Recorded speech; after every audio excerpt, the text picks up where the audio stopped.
केंद्र राज्य प्रशासनिक संबंधों का उल्लेख संविधान के अनुच्छेद 256 से 263 के बीच मिलता है और इसको आप दो आधारों पर बांट सकते हैं, एक क्षेत्र के आधार पर, दूसरा विषय के आधार पर।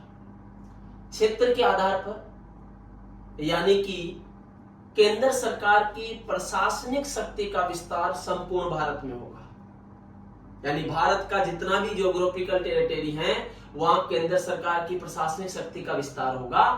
वही राज्य की प्रशासनिक शक्ति का विस्तार केवल उस प्रांत तक होगा, यानी केरल की सीमा में केरल का होगा, गुजरात की सीमा में गुजरात का होगा, महाराष्ट्र की सीमा में महाराष्ट्र का होगा, राजस्थान की सीमा में राजस्थान का होगा, लेकिन केंद्र की प्रशासनिक शक्ति का विस्तार सब जगह है।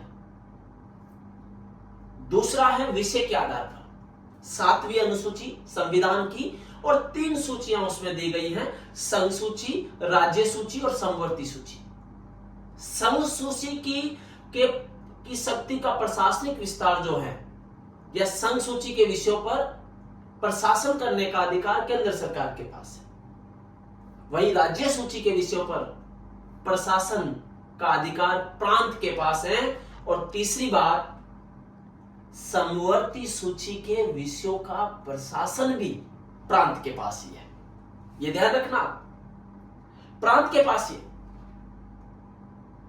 तो ये एक डिवीजन तो आपको ये क्लियर होना चाहिए। दूसरी बात इसमें याद रखना कि केंद्र सरकार केंद्र राज्य प्रशासनिक संबंधों के तहत राज्यों को निर्देश दे सकती है, याद रखना, प्रशासनिक निर्देश जारी कर सकती है।